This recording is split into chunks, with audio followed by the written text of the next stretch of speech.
Hello' friends, কি খবৰ আপোনালোকৰ? আশা কৰোঁ সকলো ভালে আছে আৰু ময়ো ভালে আছোঁ দেই। আজি আপোনালোকক দেখুৱাবলৈ লৈছোঁ 2000 মেগাৱাটৰ সোৱণশিৰি নামনিৰ জলবিদ্যুৎ প্ৰকল্পটো। অৰুণাচলৰ এই সোৱণশিৰি জলবিদ্যুৎ প্ৰকল্পটো আগতে আপোনালোকক বাহিৰ ভাগ দেখুৱাইছিলোঁ, ভিতৰ ভাগ দেখুওৱা হোৱা নাছিলে। সেয়া আজি ভিতৰ ভাগ দেখুৱাবলৈ লৈছোঁ। এয়া দেখিছেনে ভিতৰ ভাগ কিমান ঠাণ্ডা হৈ থাকে। ভিতৰ ভাগত কোনো পানীৰ সোঁত নাথাকে, একদম পানীখিনি নিজনি হৈ থাকে আৰু ভিতৰ ভাগৰ পৰিৱেশটো বহুত ধুনীয়া হৈ থাকে, ঠাণ্ডা।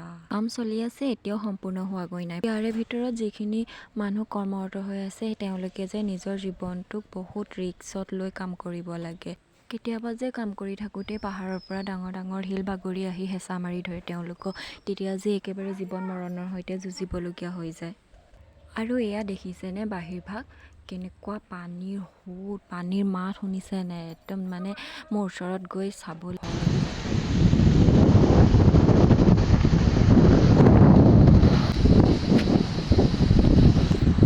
শেষত ভিডিঅ'টো চাই কেনেকুৱা পালে কমেণ্ট কৰি জনাব দেই। আৰু নতুনকৈ চোৱাসকলে মোৰ চেনেলটো ছাবস্ক্ৰাইব কৰি বেল আইকনটো বজাই দিব।